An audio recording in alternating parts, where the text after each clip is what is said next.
E o Francisco vai fazer o preparo de hoje. Está compenetrado, né, Francisco? Poxa.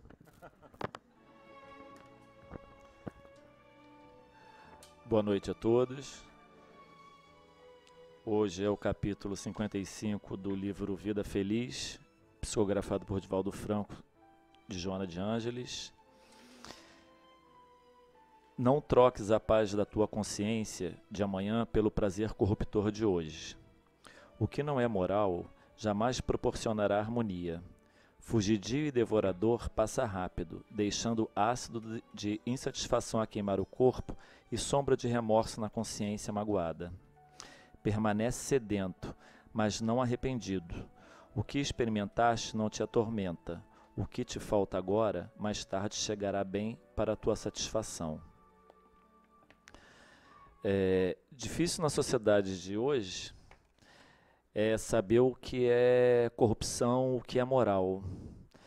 Né? Nós temos diariamente uma chuva de imagens na televisão de poder, de políticos, enfim, de quem regem as leis que nós somos obrigados a exercer. E fica difícil a gente entender o que é correto e o que não é. E dadas as dificuldades que atravessamos na vida, sejam materiais, psicológicas, nós necessitamos de felicidades momentâneas para compensar essa tristeza. E muitas vezes, quando nós vamos atrás dessa felicidade, nós não pesamos bem os atos que nós fazemos, se ele é corruptor, se ele tem moral ou se não tem, porque nós precisamos ser um pouco felizes na vida. E muitas vezes nessa busca, né, nós nos perdemos. Dos pequenos furar fila, cortar pelo acostamento, aos grandes que nos incomodam muito, nós devemos fazer uma análise diária, como Santo Agostinho já falou muito bem, mas sem culpa, como ele fala aqui no livro, né? Sem a culpa, ela enferruja as engrenagens da evolução. Então nós temos sempre que pensar com determinismo e com otimismo que o que nós precisamos virar. Então a gente não precisa ter essa sede, essa ansiedade, essa felicidade que muitas vezes não é real e nós nos perdemos. Realmente, para a gente saber o que é moral, se a gente tirar pela sociedade que nós vivemos, fica muito difícil. Mas nós que somos cristãos, temos o Cristo, o Mestre, que nos deixou todo um legado de moral e que quando a gente vai fazer um ato, se a gente está na dúvida se ele é correto ou não, é só dar uma paradinha e pensar, será que Jesus faria assim? Lógico, dentro de nossas realidades atuais, do nosso tempo. Mas fica aqui a dica. O Mestre sempre nos auxilia e sempre é um parâmetro para nossas atitudes. Uma boa palestra a todos.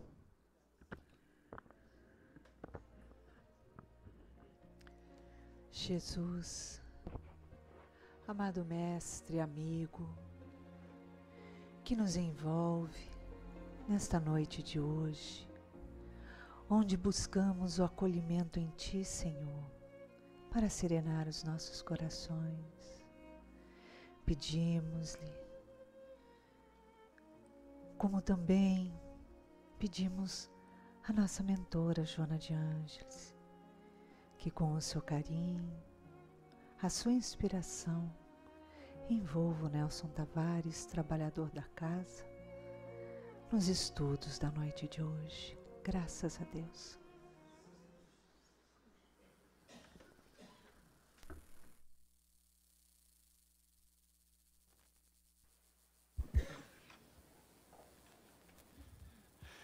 Boa noite, gente. Sejam todos muito bem-vindos à casa de Joana.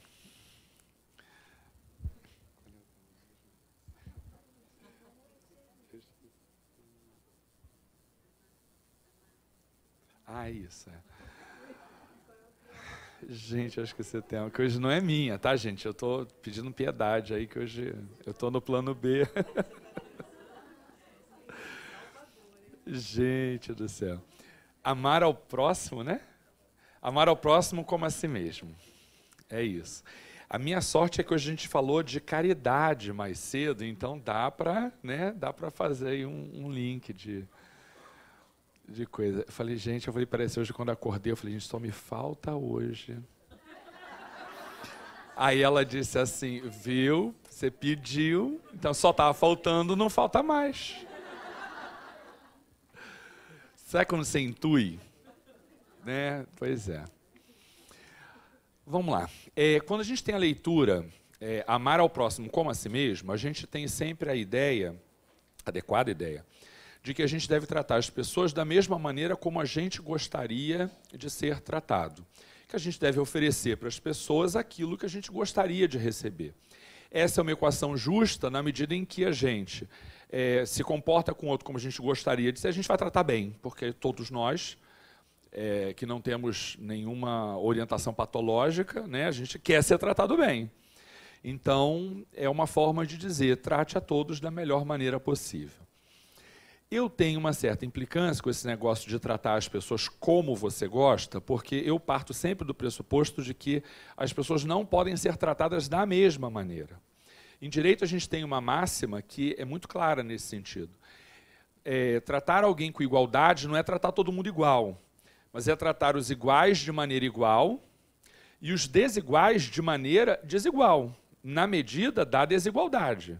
Porque se nós efetivamente tratarmos, a minha mãe que fica chateada com isso, que eu digo para ela, diz, mãe, quando você fala que trata os dois filhos iguais, então você trata alguém mal, porque os filhos não são iguais, não precisam das mesmas coisas, não têm as mesmas dificuldades. Se você tratou os dois igualzinho, um dos dois você beneficiou em detrimento do outro.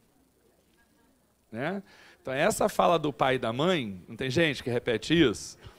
Reflete aí, porque o ideal é não tratar igual, para tratar os dois da melhor maneira. Mas fora essa parte da implicância lá com a minha mãe, que é sempre uma questão também para ser considerada. Existem algumas questões no campo da doutrina espírita que a gente precisa considerar. A gente vive dificuldades no dia a dia, essas dificuldades nos colocam diante de escolhas que a gente precisa fazer, e a doutrina estudada, né, no curso e tal, ela pode ser lógica, ela pode ser coerente, pode ser persuasiva, porém o difícil é trazer essas questões que a gente vê na doutrina para a nossa vida, para o dia a dia, para as decisões que a gente precisa tomar, para o rumo que a gente dá para a nossa vida. Eu contei hoje mais cedo para algumas pessoas que hoje a gente viveu um conflito dessa natureza, né, lá nas relações familiares. E por que isso? A gente tem hoje a realidade de os pais se comunicarem com muito mais facilidade a partir dos grupos de WhatsApp, não é isso? Se existe uma coisa que não é de Deus, é grupo de WhatsApp para pai de colégio, pai e mãe de colégio. Por que isso não é coisa de Deus? Eu explico para vocês. Porque as crianças se desentendem, isso é natural. Mas elas esquecem, no dia seguinte elas estão brincando, está tudo bem, né? Tudo rola bem. Mas quando os pais se desentendem, a coisa é duradoura, né? E a criaturinha chega a casa e diz assim, que o fulano me bateu. Aí a outra mãe pega o telefone imediatamente para dizer desaforo para a outra, né? Vocês dizem assim, isso não acontece. Acontece. E aí a gente teve essas semanas aí, assim, uma criatura que perturbou muito todo mundo. Sabe aquela pessoa que toca fogo, como diz a minha mulher, joga pedra e esconde a mão? Sabe? Aquela pessoa que toca fogo, mas ela própria não vai lá e faz? Vi uma criatura muito animada para botar as outras para brigarem. Entendeu? Um absurdo, fulano fez isso com teu filho, mas é um absurdo, fiquei sabendo. Eu, se fosse você... E aí começa a botar fogo, né? Aquela coisa toda. Mas na escola, ela é mãe parceira, ela é presente. Não tem nada disso, porque no final das contas ela é generosa, entende todo mundo, mas ela bota fogo no WhatsApp. E só sabe disso quem? Quem está no WhatsApp. A escola não sabe disso, né? E aí hoje a gente foi lá para uma outra reunião, só, né? Pai, mãe e professora. Nós três, eu, a esposa e a professora. E a minha esposa vinha dizendo, eu vou falar que isso é um absurdo, sei que eu digo, criatura, não se intromete nisso. Não se intromete com você, não tem nada a ver. É com teu filho? Não. Não. Então, olha só, não se intromete nisso. Ela, mas eu não vou aguentar, não vou aguentar, não vou aguentar. Com todo respeito, você sabe quando mulher teima com o negócio, né, assim. Mulher, quando teima, eu vou falar, eu digo, pelo amor de Deus, não faça isso. Ela é decidida. Uhum. Perceberam, né? Ela dizendo que ia falar, eu digo, não fala, não fala. Fui bastante contra falar, né? Que não tem nada com isso, não tem nada a ver com seu filho, não tem nada a ver com você. Aí hoje eu estava falando, eu cheguei até lá, é escola religiosa que eu estudo, né? Colégio católico. Aí eles nos levaram para uma sala diferente que estava em obra. Aí me puseram numa sala com um quadro, uma imagem assim na frente. Adivinha de quem? Santa Clara. Eu digo, pronto. Já tem alguma coisa aí diferente, né? Me levar para uma sala que não é a sala de reunião de pais, com um quadro de Santa Clara me olhando ali. Aí eu falei, gente, o que vai acontecer hoje, né? Porque sempre que acontecem essas coisas diferentes assim, é porque vem alguma novidade. E aí a gente está falando, o comportamento de Pedro, não sei o que de Pedro, o dever de casa de Pedro, aí do nada, irrompe a minha mulher com a seguinte frase. Você está sabendo, professora, que tem uma mãe? Eu digo, pronto, ela falou. Acredita nisso? Eu falei, Jesus, segura essa mulher, pelo amor de Deus. Santa Clara, estou te olhando. Ajuda aí, porque ela disse que ia falar e ela começou a falar. Aí, sério, aí eu pensei, né? Eu falei assim, gente, alguma coisa tem que ter para esse negócio, né? E, sério, entrei mesmo num processo de meditação que é assim, estava falando, eu tinha que falar de caridade, né? Na caridade, a gente tem sempre a proposta de fazer o melhor pelo outro. E acontece que o mal, como eu digo, né, para usar aí de figuras, né? O mal faz estardalhaço, sabe? Eu dizia que o mal mostra a sua presença com muita clareza. E o mal é de grande engajamento. Você rapidamente, se você quer fazer alguma coisa de errado, você sabe quem procurar e como fazer. Porque a coisa se arruma muito facilmente.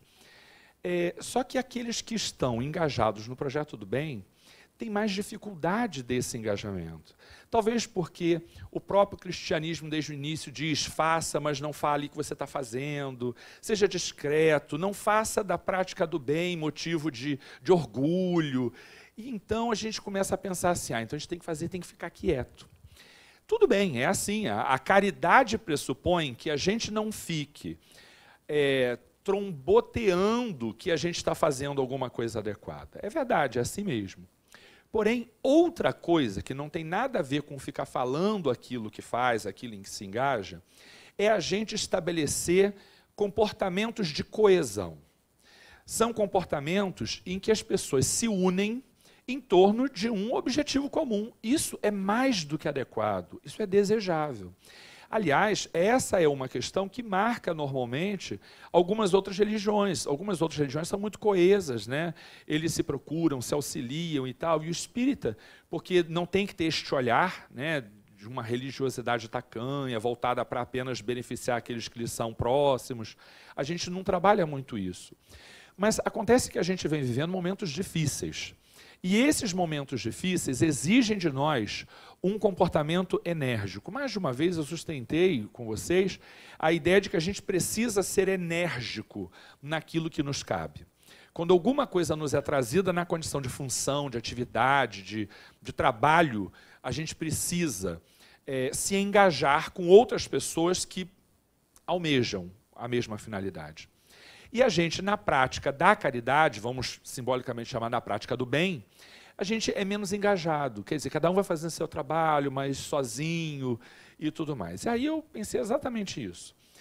Se a gente tem um trabalho, a gente todos os dias trabalha com o miúdo lá, com a miúda, olha, vamos lá, não faça, peça desculpas, fale com a sua professora, respeite não sei quem. A gente está fazendo o nosso trabalho. Tem um monte de gente nas suas casas que também estão fazendo esse trabalho.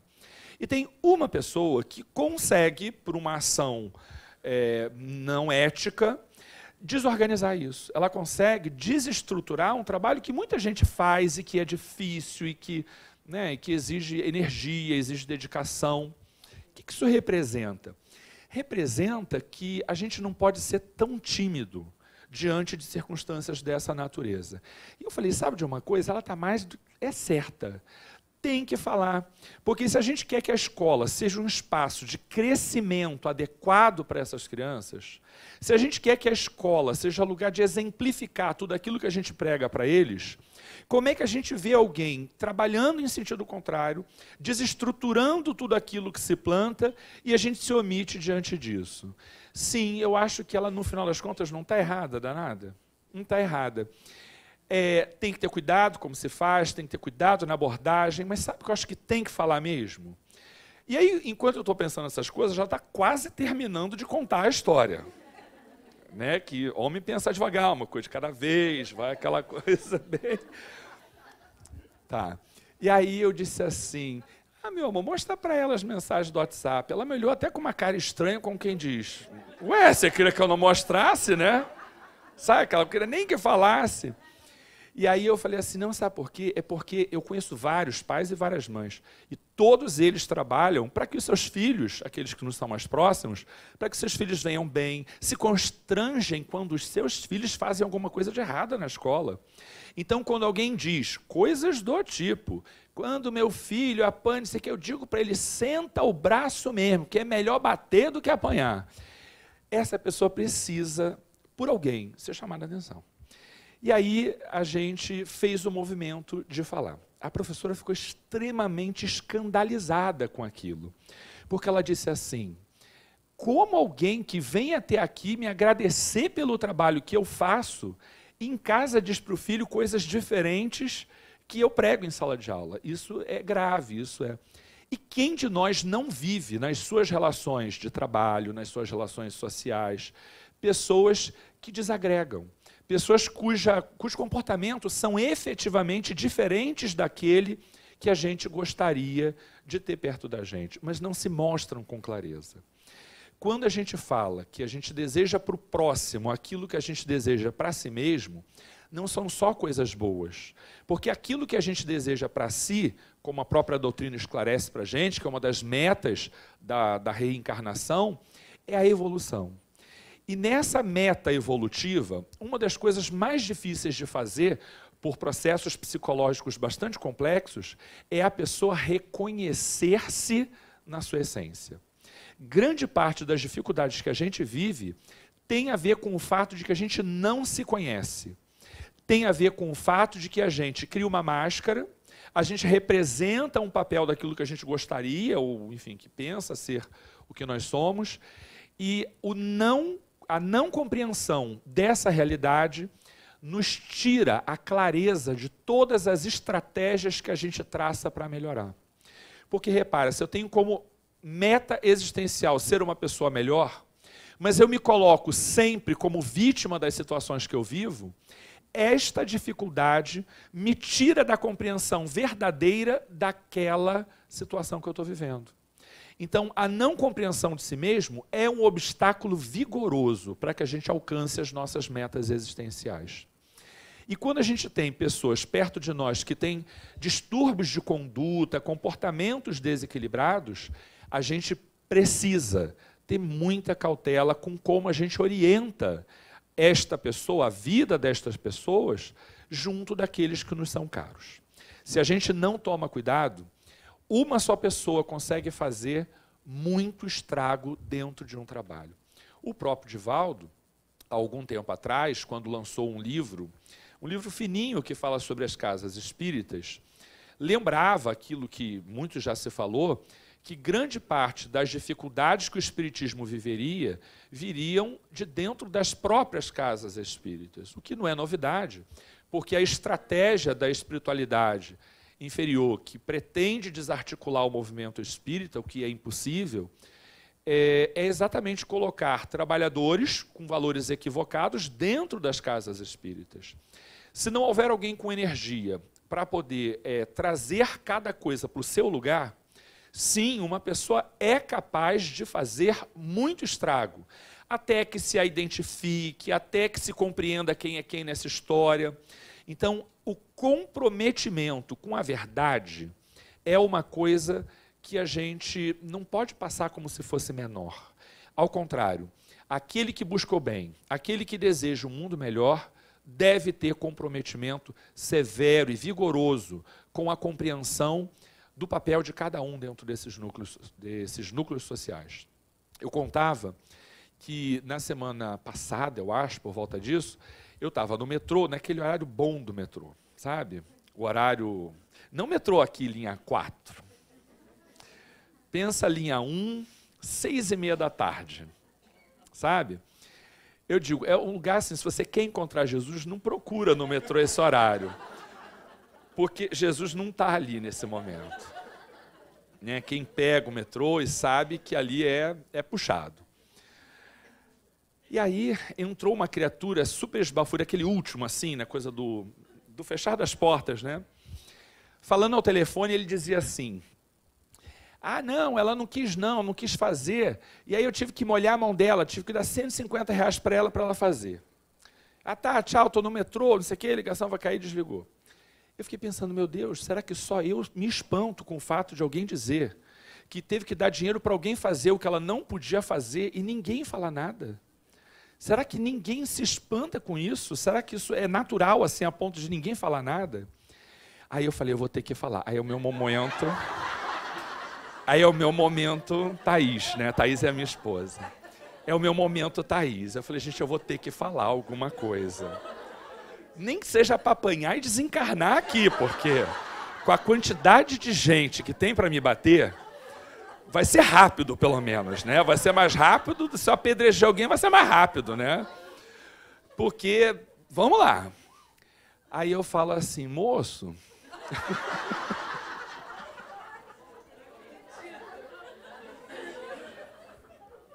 Gente, surreal. Moço, eu espero que o senhor não reclame de político corrupto, porque o que o senhor fez foi corrupção. Ele ficou assim, olhando para o nada, como ele estava. Me ignorou. Sabe quando a criatura ignora a outra? Ele me ignorou. Nem aí para mim. Aí eu entrei em prece, eu falei, gente... que mais alguém tenha se indignado e fale, porque senão tá ruim demais, só eu aqui, né, achando ruim. Tá? Aí eu, sério, pedi, meu Deus, me ajuda aqui, porque eu não sei nem mais o que eu faço. Eu já estava com vergonha de falar. Eu mal tinha meu pé formigando, porque a gente não consegue mexer direito, né? E ainda criando confusão com um rapaz que tinha praticado um ato de corrupção. Aí um rapazinho, assim, uns 2 perto de mim, diz assim, uma vez, o meu gerente me chamou e pediu para eu lançar uma nota fiscal fria. E eu disse que não ia fazer. Ele me demitiu, mas eu fiz o que era correto. Aí eu digo, que bom, que bom. E pedindo, né, Santa Clara. Mais um, pelo menos, que 3, assim, já deixou de ser coincidência, né? Vocês sabem que, depois de ele falar, um outro teve a coragem de dizer... e um outro teve coragem de dizer. E no espaço de 2 estações, ele se sentiu tão constrangido que ele desceu. Não é nada demais, não tem nada demais nisso. Mas a gente precisa estranhar que aquilo que não é correto seja aceito de maneira tão natural. Tão natural. A gente que batalha por um mundo melhor e pensa em coisas e faz congresso para 3.500 pessoas, não tem coragem de falar dentro do metrô que aquilo ali é errado. Então, quando a gente pensa em que a gente quer para o outro o que a gente quer para a gente, eu não sei como é que vocês pensam isso, mas eu sempre peço às pessoas que, olha, quando você achar que eu estou errado, vem e diz. Provavelmente eu vou ficar chateado sim. A gente fica chateado. Mas isso é fundamental para o nosso crescimento.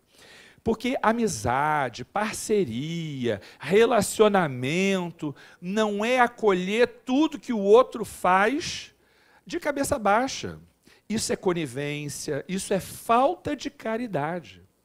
Ter caridade é saber dizer, sem os abusos do massacre do outro pelo equívoco que pratica, dizer para ele sim que ele está equivocado. Desejar para a gente o que a gente deseja para o outro é querer que o outro tenha o crescimento que a gente ainda no nosso íntimo nutre, mas ainda não foi capaz de alcançar. Bom, Eu especificamente trabalho com professor, e o professor tem essa coisa de falar para os outros, né? Isso é karma. Isso é karma. Porque se a criatura não tem o que purgar, ela vem para fazer outra coisa. Mas se ela tem que trabalhar muito, bota o quê? Para falar o tempo inteiro, né? Falar para os outros, falar. Todas as vezes que eu faço discursos sobre ética, eu não faço discursos religiosos na sala de aula, porque a gente tem que respeitar todos os credos, né?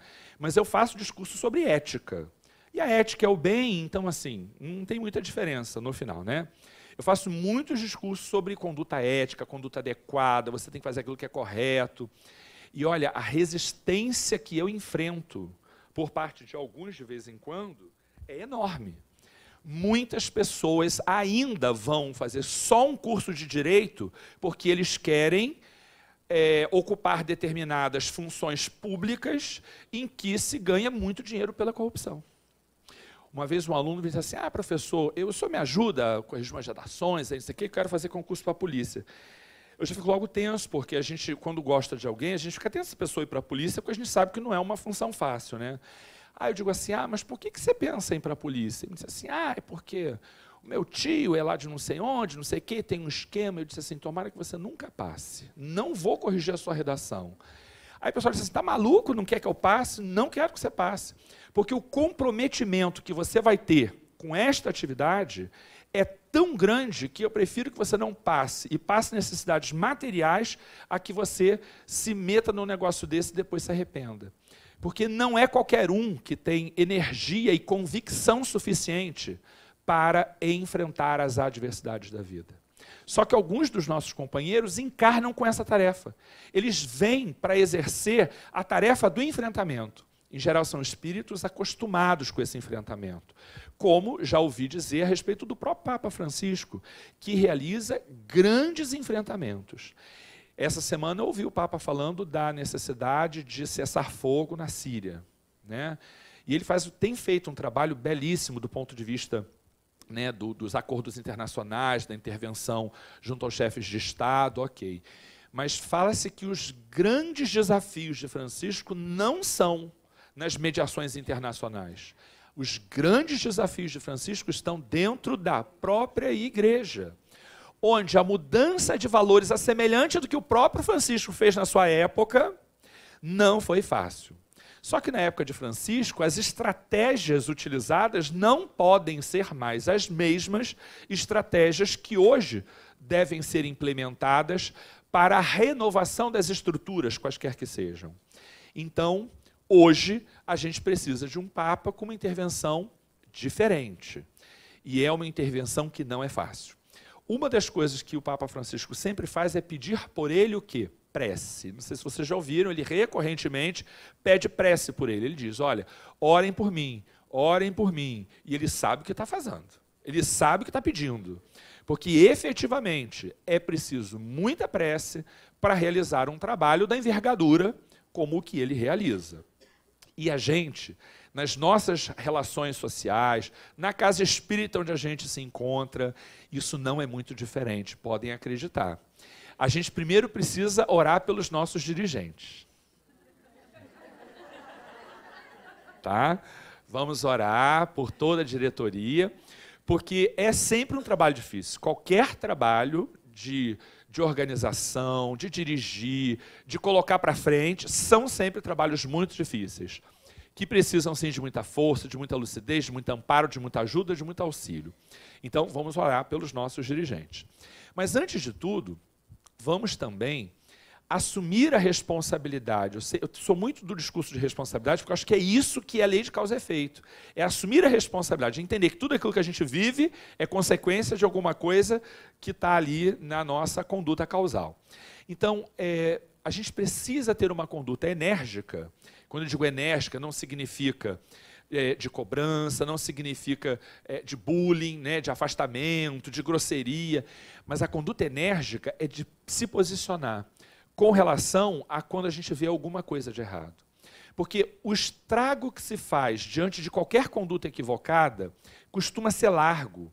E quando a gente se dá conta, há tantos cacos para serem recolhidos e a gente acaba não implementando de maneira qualificada o trabalho de caridade. A gente falava que o trabalho de caridade é plenificador. Ele traz plenitude, ele nos proporciona, de alguma maneira, paz interior. É muito comum que as pessoas, quando começam a ingressar na doutrina, confundam a filantropia com a caridade. A filantropia é positiva, deve ser praticada, tem o seu lugar, recolhe méritos para você. Mas a filantropia tem, digamos, a falha de não te trazer plenitude. Quando você é chamado a trazer produtos para a cesta básica, esse material que você está trazendo, que vai ser consumido, que vai ser o alimento de alguma família, ele certamente vai ser muito bom, vai ser útil, ele vai trazer coisas boas. Essa é uma conduta que deve ser reforçada. A gente deve continuar, sim, trazendo produto para a cesta básica. A gente deve, sim, continuar contribuindo para que todas as atividades do projeto Mãos Unidas possam ser realizadas. Porém, quando o meu movimento é pura e simplesmente de contribuição distante dessa realidade, sem que a gente ofereça o que há de mais íntimo na nossa essência, a gente fica só no campo da filantropia. Já que a caridade é um movimento mais drástico e definitivo. Tão definitivo que se você pensar, por exemplo, uma Madre Teresa de Calcutá, que há pouco tempo veio sofrendo severas críticas quanto à maneira como conduzia sua obra social. Concomitante à discussão sobre a santificação de Madre Teresa, santificação ou beatificação, nem sei. Santificação.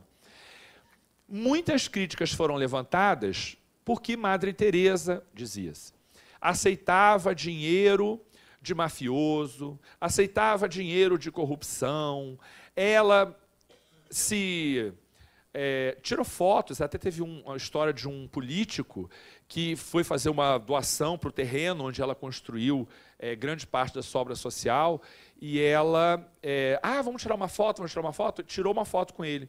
E ele passou a usar esta foto como material de campanha depois para se eleger, porque alguém que se aproximasse de Madre Teresa era alguém que tinha credibilidade.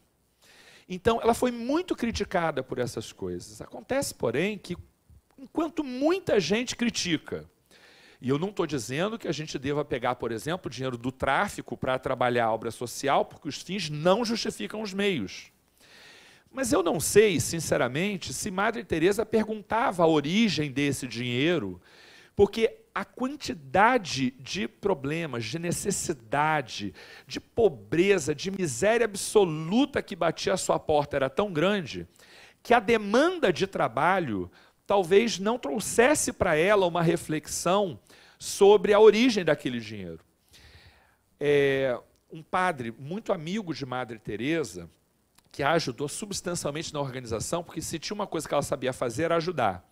Mas se tinha uma coisa que ela não sabia fazer, era administrar as questões burocráticas. E um padre muito amigo dela convenceu-a de que ela precisava criar uma fundação para receber doações. Isso porque uma pessoa telefonou para a Madre Teresa, diante de uma das muitas das suas aparições, fazendo coisas belíssimas, e ela dizia, eu quero doar alguma coisa para vocês, qual é o número da instituição de vocês, da conta? Eles não tinham sequer uma conta bancária com uma pessoa jurídica para receber doações, não tinha isso. Então, ele vislumbrou a oportunidade de uma grande organização que capitalizasse no mundo inteiro recursos com o objetivo de levar à frente aquela obra tão magnífica. E isso foi feito, Lá pelas tantas, a burocracia, você sabe como é que funciona, né? Ela vai crescendo, ela vai envolvendo e traz novas demandas e estrutura burocrática para que aquilo tudo funcione. E um dia, ela foi a uma reunião em que ela queria que acabasse com aquilo, porque ela dizia, olha quanto a gente está gastando para manter essa estrutura, este prédio funcionando, enquanto a verdadeira caridade não está sendo praticada. E ela encontrou muita resistência, porque todos que estavam ali exerciam funções naquela fundação e contavam com aquilo na condição, inclusive, de salário. Ela pega uma garrafa de água mineral e pergunta assim, quanto é que custa essa garrafa de água mineral? As pessoas se olharam como quem diz, isso é relevante, né? Sei lá quanto custa. As pessoas sequer sabiam quanto custava manter uma reunião daquela. E alguém aparece lá e diz, deve custar coisa de $1, $1,50. E ela diz, com $1 eu coloco uma criança 1 mês na escola. A gente gasta uma fortuna para manter essa estrutura trabalhando, e vocês sequer sabem quanto custa a água que você coloca numa reunião como um item obrigatório da mesa. A gente está se afastando da essência da verdadeira caridade. Porque a verdadeira caridade pode ser, sim, praticada por um grande empresário que emprega centenas e milhares de pessoas. Isso é caridade. Quando eu dou um emprego digno, com um salário justo e reconheço o trabalho de um funcionário, eu estou praticando a caridade ativa. Porém, quando eu mobilizo toda essa estrutura e sequer conheço quanto ela custa, eu já deixei de ponderar se eu estou trabalhando a caridade efetivamente ou ela é mero artifício para que eu mantenha tudo isso funcionando. E ela diz, eu não quero mais saber disso. Eu não quero. E ela faz um movimento que ela tinha feito mais jovem. Porque quando Madre Teresa se coloca como religiosa, você sabe que uma das preocupações dela é, como Francisco disse, o que Jesus espera de mim? O que Jesus espera de mim? E Joana já falou isso certa vez, não há mais tempo na contemporaneidade, para que a gente tenha essa caridade passiva da contemplação, da prece dentro de um convento. A caridade exige que nós nos movimentemos, exige que a gente vá para os metrôs e a gente se coloque diante de alguma questão que a gente não se sente confortável. Porque enquanto eu venho, faço palestra pública, dou aula, daí por diante, saio daqui e ajo a minha vida como se nada tivesse acontecendo, isso não é caridade, é falsidade. Então, se a gente não fizer os verdadeiros movimentos no lugar onde a gente está, a grande transformação que a gente espera não vai acontecer. E o irmão que encarna com a tarefa de desmontar estruturas desse porte, viciadas na sua origem, se ele não encontra do lado alguém que faça eco no seu desejo de renovação, essas pessoas, espíritos evoluídos, que vêm contribuir para a renovação desse planeta, serão assassinados, serão humilhados, só não serão provavelmente decapitados, como acontecia antes, mas eles serão abatidos como antes, de maneiras modernamente, estrategicamente traçadas para que o mesmo cristianismo, agora redivivo, não consiga alcançar a sua meta final. O que eu quero dizer é que às vezes a gente precisa de reflexões menos rebuscadas, menos psicológicas, menos fundamentadas, e a gente precisa um pouco mais de consciência de dever.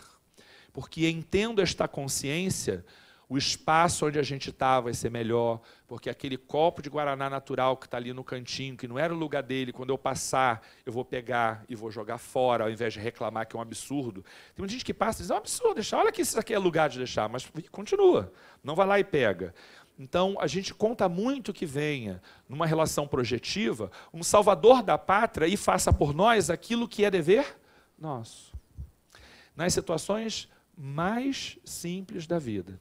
Porque criar filho dá trabalho, gasta um tempo gigantesco, orientar aluno dá trabalho, ajudar as pessoas que procuram a casa espírita dá trabalho, mas a vida é feita de trabalho, o trabalho é lei natural. E a gente deseja que nas pequenas coisas a gente não possa deixar de ter reflexão sobre qual é o nosso papel dentro daquela estrutura. Porque se eu quero para o outro melhor, tenho eu que ser esse exemplo do que é ser melhor a cada dia, como a gente falou também no encontro passado. Tá bom? Deus abençoe a todos.